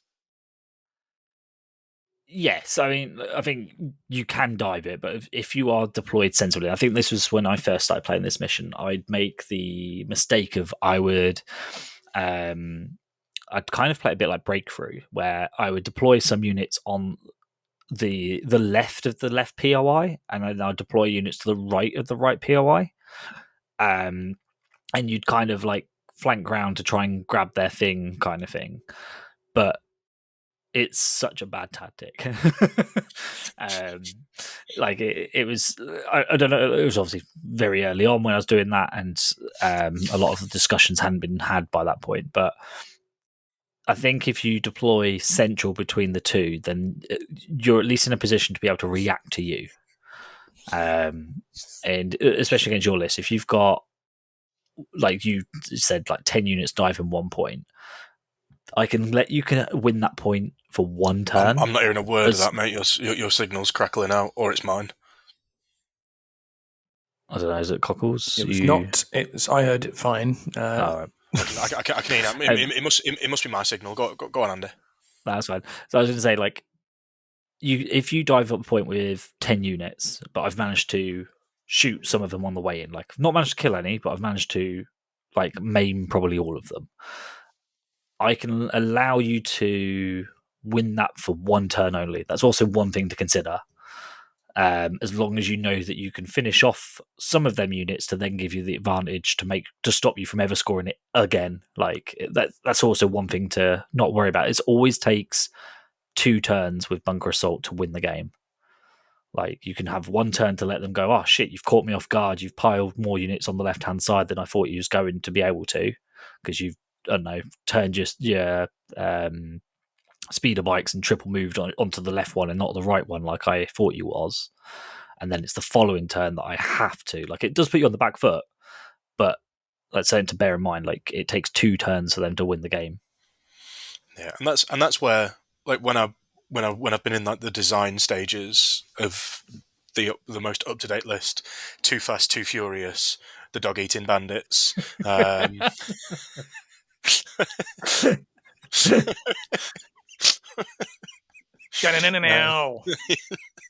I'm all here for the 10 like list franchise. Yeah. It's all about family and eating dogs. I've got that dog in me. Can we just get Vin Diesel to just do a voice cameo of Ollie for us? It's all about dog. It's all about dog eating. Just wonder if he's got that little, some celebrities have that thing where you can ask them to say those phrases. Yeah, what's that website? Yeah, an upsetting families. Yeah. But no, so like when I was in like the design stages, getting back on track, I'm not going to laugh myself out of the house. So in the design stages, I looked at it and I went, how can I make this list more durable? You know, what can I take which will allow me to go and sit on a point and not lose loads of minis? And the answers were like a gonk shield on the gun bus, Mando saves for 16 members of the team, the 2 Black Suns, which on the second, on that second turn they are gonna be having a surge onto their defense. So I'm either shielded white, normal white, or a dodge with white saves or red surging, which for any list is a lot of damage to put out, especially with cover and buses blocking line of sight and trying to get through armor. It's all of my units are annoying to kill. You know, like sometimes you look at a list and they've got like that naked squad of rebel core, and you go, cool. I mean, I can tap them whenever's needed, but you're having to commit a decent amount of dice to kill everything that's in the list. Yeah, that makes sense. So, give it scenarios then. Let's go with a 501st list. How might they approach Bunker Assault at the moment? Well, so they in the name.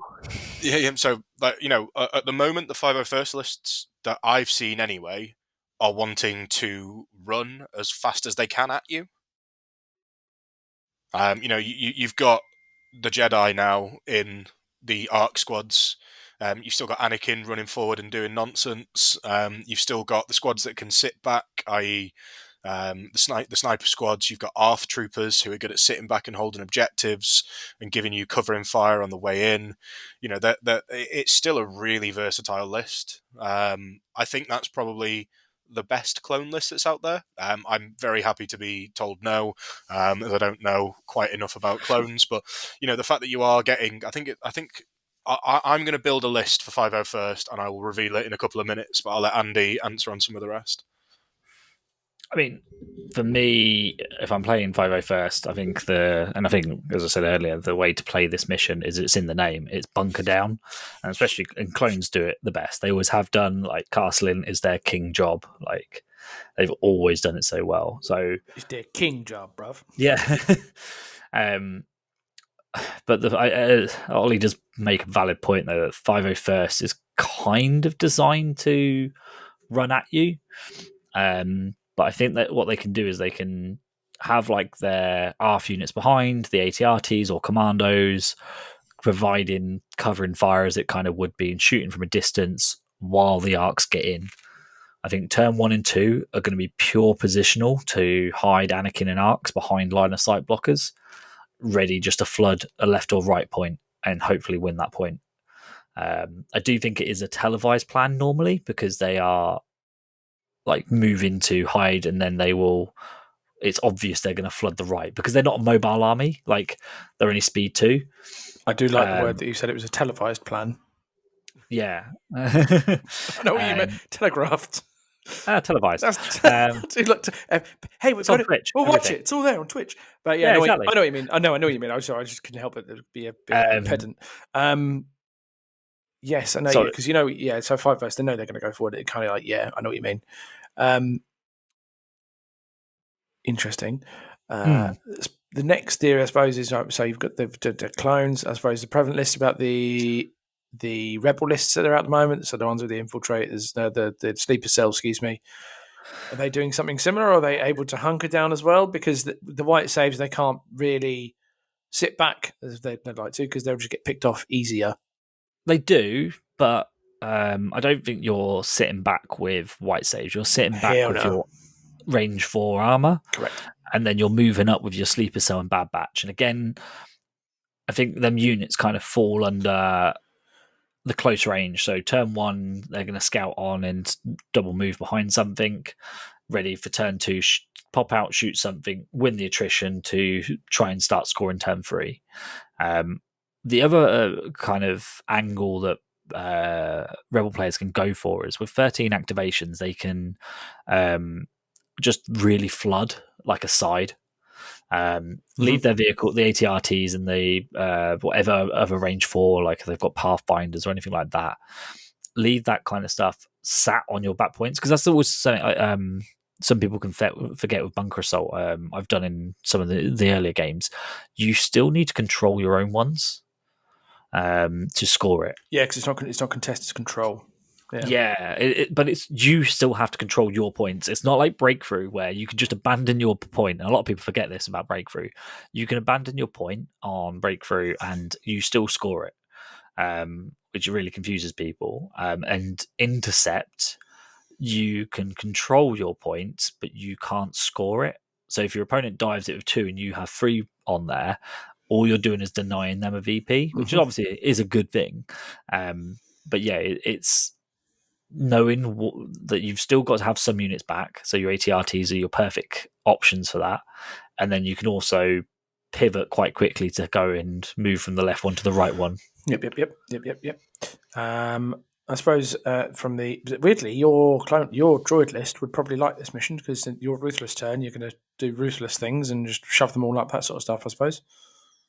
Yeah, I mean, I've not actually played it. I think this is one of them lists that if you have quite a few characters or quite a few special forces, you should probably have it in your deck. If you like a very contained mission, like very centralized, and you want your character to be involved in the whole battlefield and not split up like in Breakthrough, then yes, this should be in your deck. I've not put it in mine though.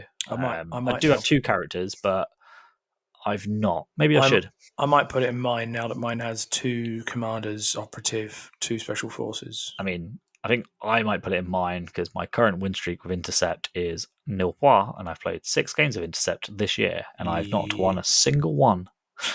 I'm on spreadsheet mode, mate. I have every win, loss, mission combination. Imagine being that well prepared and still being awful. Losing 1 game to me. Yeah, I know. I've lost 8 games this year, and 6 of them have been on Intercept, and that is it. That's a statistic and a half, to be fair. I'm almost certain I've beaten you more than twice this year, and no times has it been Intercept. We must have played more than once this year. No. I played the other night on Monday. We only played the other night. You know when you lost to Jack. Yeah. That was the first time we played this year. I was sure I played you already this year. No. No. Crazy. Right. No, I think yeah, there's a couple of times we scheduled to play and you cancelled. So, would the 5 first your list. list? Yep. So Anakin with burst, saber throw, tenacity into the fray. A naked clone trooper infantry squad. 2 ARC troopers with Jedi Guardian impact grenades. 1 ARC trooper with Jedi Guardian. 1 ARF trooper with RPS and ARF trooper duo. 3 ARC trooper strike teams with DC 15s and 2 clone commandos with Katan armor and DC 17s. Sorry, I know that. What you got on your Sorry, go on. ARFs? ARFs? What are they on RPS, your ARFs? RPS and ARF duo. So you got no Echo? No. May I suggest, if you can, find a points for him because in an ARF unit he's pretty cool because he has the lethal, immune to deflect stuff, which is pretty cool. So you've got your 2 reds. So if you could take out the rocket, put Echo in, you have yourself range 5 and 4, and you're not limited because of cumbersome and all that kind of crap. But at that point, I've got to find 28 points to fit in. I know that was the moment, but I mean, if you can, you could drop down to 1 ARC Trooper strike team. You could drop the ARC Trooper strike teams down by 1, dropping yourself to 10x, but I'm pretty sure you'd want to be at 11. But again, I don't know enough about clones. I'm just merely saying that you can fit all of that into a list. Yeah. And it looks pretty solid. And in lists like that, where you've got Anakin plus 7 special forces, Bunker Assault needs to be in that deck. And the final faction would be the Empire. In for Bunker Assault. Are Empire in a good place for this? With maybe like dewback lists and Vader versus speeding and implacabling, all that kind of crap, or what are we thinking? So dewbacks don't score you the double points, but they are good at getting onto objectives. But dewbacks can also fold like soft butter when not played correctly. So I'd say if you're Dave Grant, sure, take Bunker Assault. Outside of that, there are so many times where you see a player's just morale just drop because they've moved their dewbacks on and it just gets tanked immediately. Yeah, and the Imperial Special Forces stuff. I know that's a unit, but the Empire Special Forces units as a collective are a touch squishy. Yeah, they're also not ones that want to be running across the table. Yeah. Like if you're running Tack Strike for whatever reason, all your units are kind of wanting to be sat at your home points. I'll tell you what Empire could do. Empire could play Bunker Assault like Lila would with EXD. Like an Iden Tack Strike could take Bunker Assault in the hopes that it can just remove anything that gets anywhere near. Yeah. And try and go in on the kill points game. Like the old school breakthrough, where you just go, I'm not going to move, I'm just going to shoot you. You come to me, bitch. Make sure you don't score anything. Yeah. There'll probably someone... and that's a possible. There'll be someone out there who'll say, actually, you can do this. And I'd like to hear about that if you can. Because Empire is, at the moment, it's not probably in the strongest place in the world, but then someone will probably take an Empire list at Worlds and absolutely stomp the world and be like, oh, okay, cool. So we look forward to that. I mean, the amount of people who keep telling me that Shadow Collective is dead. Clearly it's not. Nope. Sweep and clear. Secondary objective. Once per round, per player. When an enemy unit is defeated by an attack made by a friendly unit, that friendly unit's controlling player may mark one of their unmarked spaces below. A player may only mark a space corresponding with the territory the attacking unit's leader is at once. So, Andy, can you just sum it up better than that, please? Sweep and clear. Yeah. Kill stuff, get paid. Yeah. You get a point. You get a point for killing a unit, depending on where your unit that shot that unit is in. If it's in any territory, you get 1. If you kill a unit and you're in your own friendly, you get 1. If you kill a unit and that unit is in contested, so i.e. no man's land, you get 1. But if you kill a unit and you are in enemy territory, you get 2. That's probably that's the best way of summing it. The important thing is the keyword at. Once per round. Yes, round is the right term.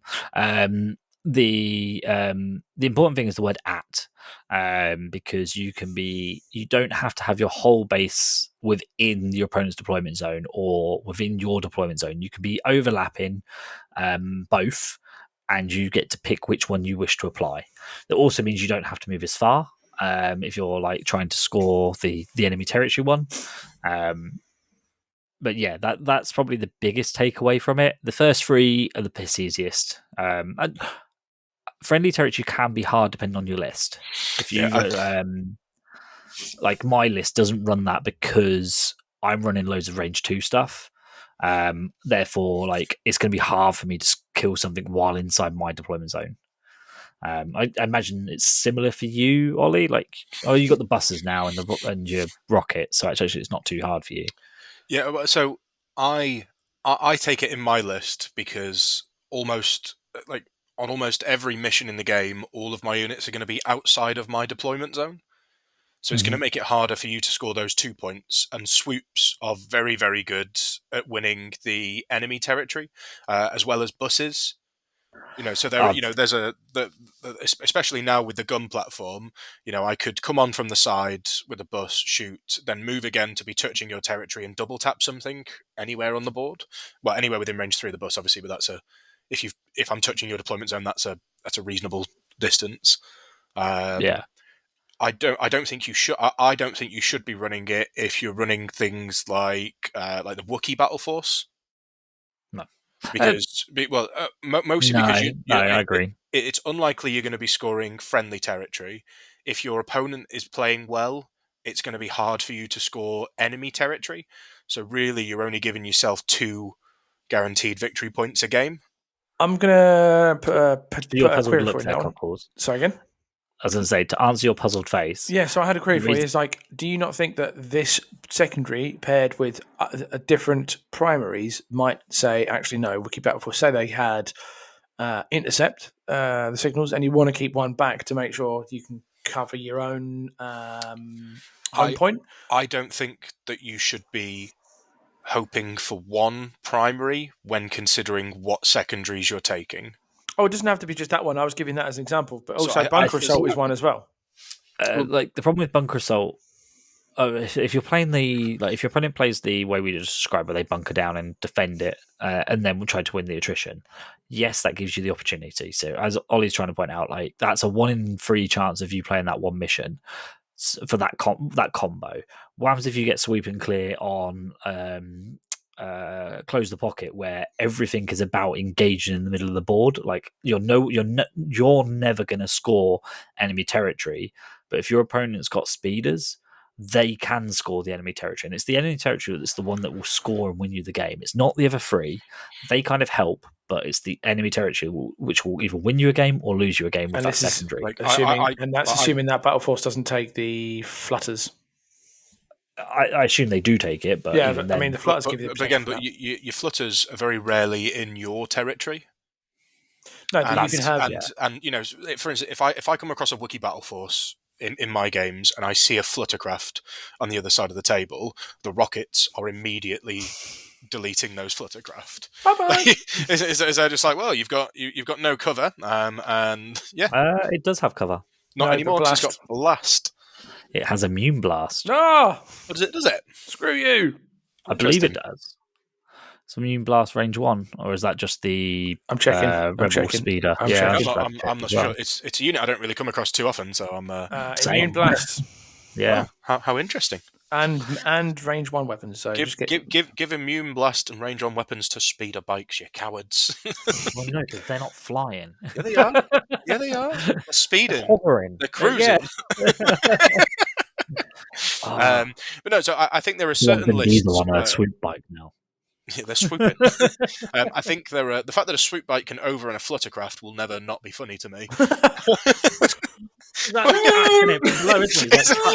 just going like, oh, whoa! I mean, Return of the Jedi, we did see Luke take a speeder bike super, super high and then just come and go up and down. Remember? No, Return of the Jedi, no? How are you not remembering that in Return of the Jedi when they're doing the bike race, the biker scene in Return of the Jedi? In Endor? Yeah. He doesn't go. Luke is on his bike. Luke's on his bike. He doesn't go really high up. He doesn't go above the tree canopy. Yes, he does. What? He just literally goes up, and then you see him just go pew pew pew and come back down. Are you not thinking of Anakin doing pod racing? No, because Anakin goes up and then comes down. Anakin does take the pod racing, but I do not remember Luke jumping up like just like zipping up super high into the air and then coming down. Did he go off a ledge? Is that what? No, is no, that because what's happening? there's no ledges in Endor. He basically goes like he's got his thing that goes up, and then he goes pew pew pew as he comes back down. That to me is the pod race. It's not the pod race. That's the pod race. Right, hang on. It's not a fucking pod race. It happens. Fucking happens. Fucking happens. Let us say a gaslighting cockles. That's what I live for. Right, I'm going to Google this bitch while you two talk about it now. Oh, look at him breaking the language barrier. Outrageous. I was just logging into Disney Plus to pull up the film. I was going to find it myself just to prove a point. Perhaps you're wrong, but look, so like going back to our point, so we've been derailed a little bit. Yeah.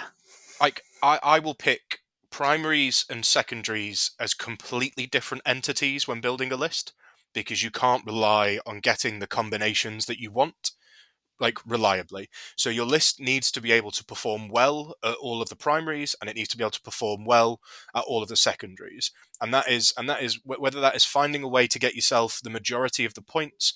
So for instance, I took out the suppression one in my list for this weekend, and I think I'm going to put it back in there, because although it's unlikely I'm going to score the every unit that could gain suppression has gained suppression, I am realistically going to be having more of your units with suppression on than mine, because I've got Demoralize in the list, good range, and not actually that many units that can take suppression. And it'll be a case of making sure that I leave units away. And if you're having to spread fire into my 6 units to try and score your points, you're not focusing any units down, and at that point you're not winning the game on that front. So, for instance, I really do think that unless you've got a unit that likes to chill in your zone, and a unit that is able to score, like a Jedi or something that is able to score something in your opponent's zone, then I don't think it's the mission you should be having. I think the other thing, I mean, that was a different mission you were mentioning, but yeah, I think with sweeping clear, it's great for mobile armies. If you're taking speeders, or you've got, I don't know, dewbacks and things. I found dewbacks are quite good at that, because they can like move into the enemy's deployment zone and shoot out of it and to kill in that regards. So yeah, it's a good one. It's kind of, if you're after killing stuff, do it, but make sure you have ways to score all 4 categories, and not just the first 2, like the 2 easy ones, which are contested and friendly. I think any territories, the friendly territory can also be a trap, like we've said with the Wookiees. I like it. I think it's a fun secondary in general. Just it makes you keep just. I don't think it's a bad one. Yeah, I don't. I think there might be. I wouldn't say it's the best. I think it's a nice. I think it's a cool one. But yeah. It leads to sometimes quite fun and interesting ways of it being scored. Like I remember when I played Nav, and he moved his ATRT, like he double moved it the turn before. I was like, hey, what's he doing? Like trying to figure out what he's doing. And then the following turn, he moved once and shot out the back. Like he didn't fire his main gun. He fired it because it's got the 1 red, 1 black, 1 white, the rainbow. Impact 1, critical 1, rocket thing, and it's a 360 gun mark. So he like reverse shot that out the back to kill my T series, and it was like, yep, killed the T series, scored 2 VP. I was like, you cheeky bugger, yeah, like, and it can lead to quite creative things. Like I've managed to force push a unit back into their deployment zone, and then Dooku slapped him up, and therefore I've scored 2 VP. Yeah, that's fun. It can lead to creative ways to try and score that enemy VP. It's also probably worth just remembering on it as well. You can only do it once per round, and so picking when you do it and how you do it might be important, because you don't want to you want to make sure you get the ones in the right order. If that makes sense, to score. Which can make for the game to be interesting, because you'd be like, I've got a way to score the one that's in their enemy territory. Okay, well, I'm going to move into their enemy territory. I shoot. I fail to kill the unit. Right. Okay. Well, that means I now can score any of the others this turn. So if I get the opportunity, I'll take the opportunity to score it. Yep. But then it's like you go with another unit and you shoot and kill them and mark it off early because you're like, yeah, I killed a unit. I'm just going to mark off my free VP. And then you kill another unit later while sat in their enemy territory. And that option was always there. Mm-hmm. Like, that's a bad thing. Like, you need to time things in the right order with this mission. It can be an interesting one. Timing is key. Talking of timing, if you go to 1 minute 40 onwards on the speed of light chase scene on Return of the Jedi, you will see where it's actually. So first off, hands up, it's not Luke, it's Leia. So apologies. Right, so you're wrong. Yeah, so you're wrong. It's the Fleet Troopers all over again. For God's sake, cockles! Who's more wrong? You guys are saying that scene doesn't exist at all, or me by going wrong? It's just on the wrong twit. On the wrong twit. It doesn't exist. Luke never did it. At no point does Luke fly really high on a speeder bike. Yeah, but you also didn't say that Leia didn't either. So if hang on, mate. I also didn't say that Boba Fett didn't. But why would I? Because it's not relevant. If either of you had come back and said, no, Leia does it, my grandmother had the wheel, she would have been a bike. All I'm going to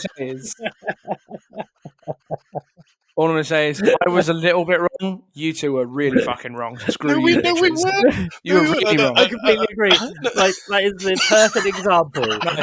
You're both more wrong. You said Luke was on the bike, and it wasn't Luke, it was Leia. Which is the equivalent of Ollie's mum being in a wheelchair and having a race car. Genetically speaking, as twins, they are the same person. She's dead, Andy. She doesn't have either. Anyway, moving on. So yeah, I was right. You were wrong.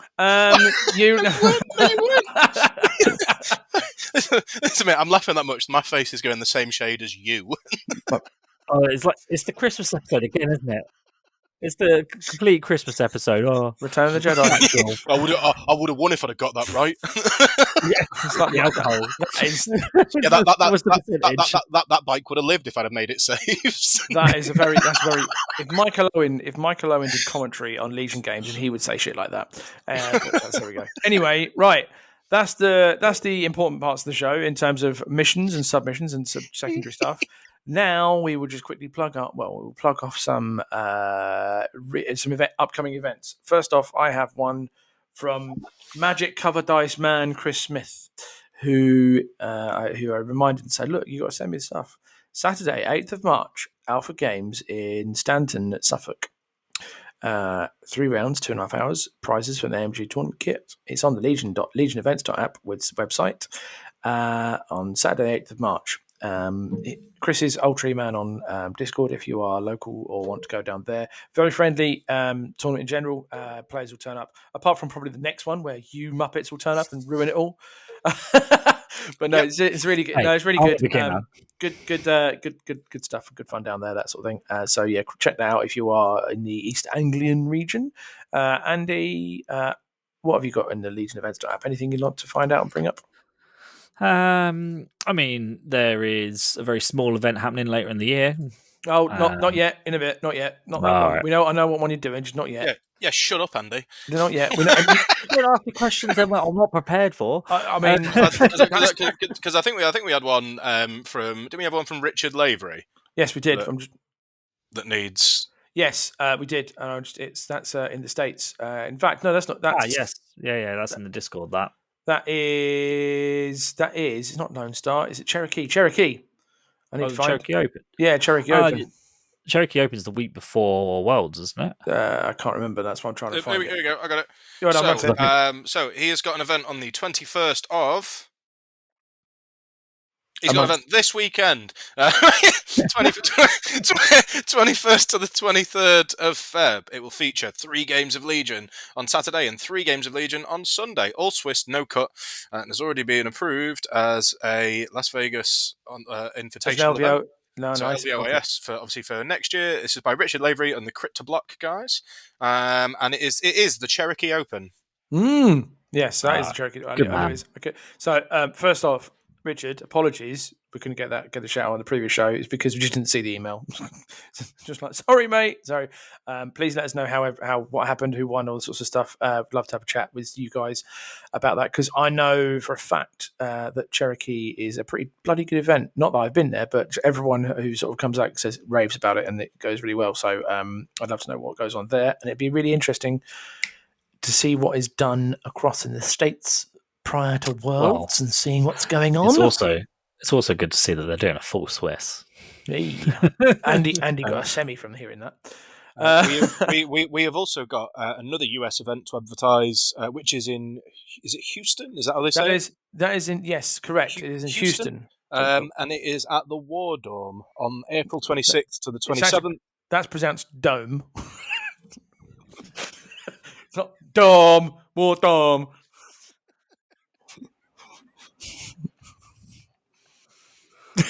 He's gone. He's gone. What? I'll pick While Ollie's like, right, it is. We're back. Right, shut up, cockles. All right. This is a 5-round Swiss tournament with a hobby competition after 3 games on day 1. Yeah, but hobbying's boring and isn't. So while tickets are $45, all proceeds go to supporting wargaming clubs in our local high schools. So each player will receive a printed/painted Anvil Rage scoreboard with 2 heads of each faction, red and blue. Best sportsman will walk away with an Imperial Walker set donated by Legion Terrain. Top 8 will earn a custom-designed command stack bag. Top painted army, I'd obviously win this if I entered. Earn a dry brush set donated by Artis Opus. I think they're in Manchester, aren't they? They're Element. Yeah, I thought they were Element. So yeah, Element sponsoring stuff out there. So yeah, that is on the 26th, 27th of April. So if you are in the Houston area and enjoy saying the word Dome, then please head down. I think that's our man. I think that's our man Krylov, isn't it? On Discord. Isn't it Zach or Nick? It's Zach. There we go. So Zach US. There you go. Cool. So moving closer to home, albeit the other end of the country from where we are. Scone Wars, Episode 3, The Rise of Sconewalker. Scone, depends. Curtain Games, I say Scone. Curtain Games, Saturday, April 5th. Speak to the Lord and Saviour down that way is Paul Buller. That's the southwest, and that's down in Curtain Games out near Exeter. Then you've got let's head more West Country way. Bristol, May the 4th. There's May the 4th stuff going up all the time. May the 4th. It's just called May the 4th on the Legion Events app. So I'll just click to the Facebook event now, which goes bang, and tells me that this is at it's Jose's event. Jose is doing Bristol Bristol Independent Gaming on the Saturday, 4th of May. So I think that looks like it's a 3-round thing. So there's one there. I'm basically just giving loads of stuff at the moment because we're going to stick around. We've got go over to Cardiff again, Jose's way. This is the way on the 8th of March, and then this is the way on Saturday the 5th of April. So there's it looks like they're doing they're copying Andy and doing a once a month thing on that one. So that's Cardiff is Firestorm, all right? Yeah. Thank you. We've also got Beskar Bash in Sheffield. Which is on the 1st of March, and that is at the Outpost. So that's £15 entry, no lunch included, 1,000 points, and 3 rounds of Swiss, being run by Elliot. Ooh, so nice. that should have a decent amount of guys. Tables are looking. They're looking all right. There's like a nice Scarif table that they've posted into the event chat. They've got a nice Tatooine table there as well. And some what looks to be some decent prizing. So if you haven't already got your tickets, get yourself up to there. Nice. We did send them some prize stuff, so the pricing is definitely decent because there's some World's Dice in there, promo cards, and a Pablo's speeder kit, whatever. Pablo's Wild Ride. That's the one. There's one of them in there as well for them. Moving slightly across the country to this one, depending on where you're from, Shrewsbury, take your pick. So Shropshire. Nerdy Wars. This is just Nerdy Wars, an exciting series of Star Wars events using various game systems brought to you by Monstrous Makings and Nerdy Shrewsbury. So head on there. They've got their own website. That is taking place on May 3rd. So then we'll go up to Manchester. That's Sam's Third Galactic Conquest, the weekend of the 3rd and 4th of May. That's Element. Is that Element, that one? Yeah, that's Element in Stockport. So 3rd of May, Sunday, 4th of May. Then heading north. Is there anything in Scotland? No. Anything else that's major going on for the next rest of the year? I feel like there's something going on run by some dog-eating person in Peterborough. Never heard of it. That's your cue. Oh, that now I'm allowed to talk, am I? Correct. Yeah, wait your turn. Right. Because you know you're going to get your chance to speak. You just have to wait. Right. It's Okay. the anticipation that builds up. Yeah, obviously you've got Chopper Base open.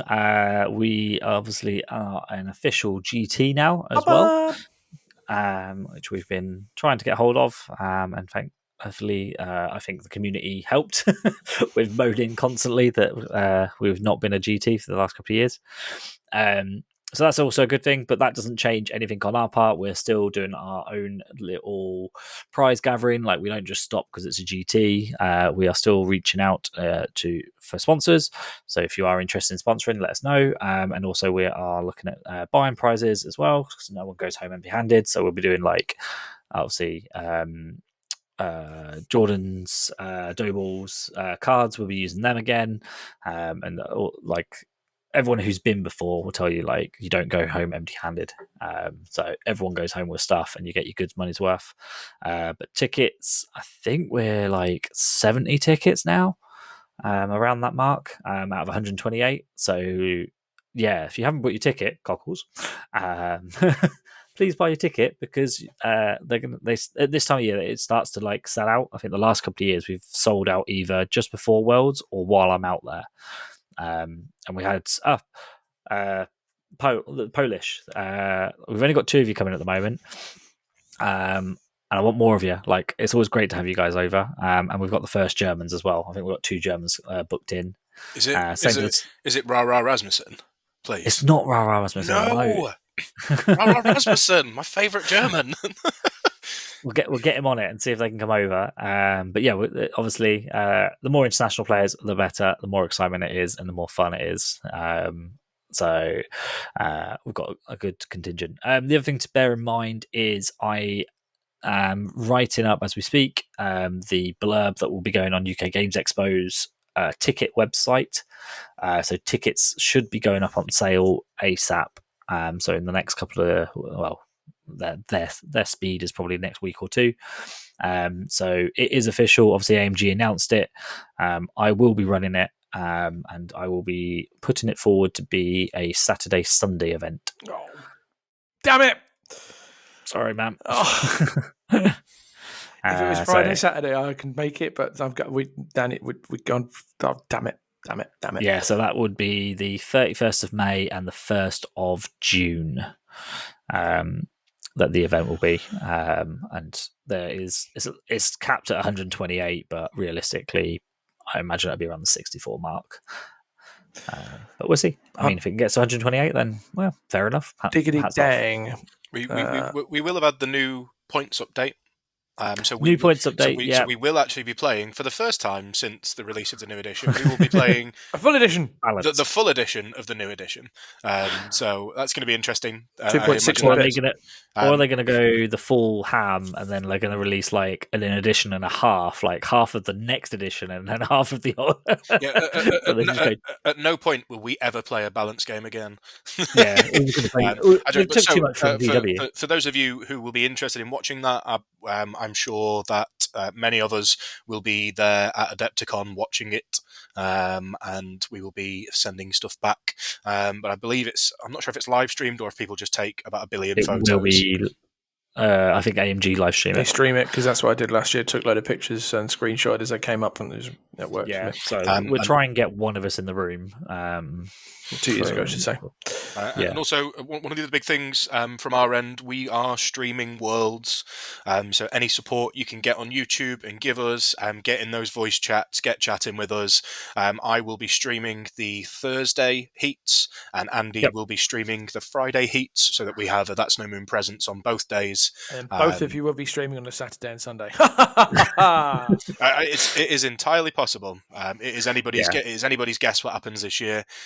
Usually you can go into a World Championships knowing what the kind of meta is going to be, but because this is an open event, I could come across some absolute madness that is perfectly kitted to beat the hell out of me, that I couldn't have possibly expected. I think it's also. I think the game's also in a valid state as well, that it's not as dictated as it previously has been. I'd say. The game's way more open. That's right. Yeah, I think there's plenty of lists out there. I think you're going to see a lot of EXD, a lot of 12 to 14 act rebels, Shadow Collective. You'd probably see a couple of Fury Roads and things like that in the mix if people are brave enough to take it. I don't think they are. Yeah, I think I would be shocked if there is more than 5 Shadow Collective in the whole tournament. Yeah. I would have said under 10. Bold statement, that Con. Let's see if it pays off. Well, I mean, I assume we are going to do an over and under episode prior to us going, and we'll take bets and guesses, and then laugh at Cockles because he's got it all wrong. I do quite well, obviously. So keywords, screw you, Jimmy. Come on. So just for the context on that, so our recording schedule, obviously you guys will be going away. So today's the 18th. The next show will be on the recording on the 4th of so Pancake Day. Recording on Pancake Day, and then we'll be doing the last one will be on the 18th. Then you go which then means you've got a weekend, which is perfect. We're going to record the week we get back. Exactly. That is. Look at that. How that worked. Perfect. Cool. Right. If anyone wants to get a hold of you two Muppets, how do they get hold of it? You can find me on the Discord at CBT3-That's No Moon. You can also email Olly at that'snomoonpodcast.com. Correct. Well done. Hey! We got it right for the first time in like a year and a half. It's taken a while. Other than that, you can find me guarding dog shelters from Andy on a cold, wintry evening. Make sure you take your thermal underwear, because otherwise you'll be really, really cold. Andy? Thanks, Dad. You're welcome. Yeah, you can grab me on Discord as AJST, Facebook, or any other form of media. I usually go by AJST. OnlyFans?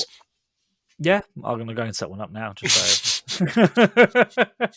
It's a dog eat dog world on here. Take my glasses off.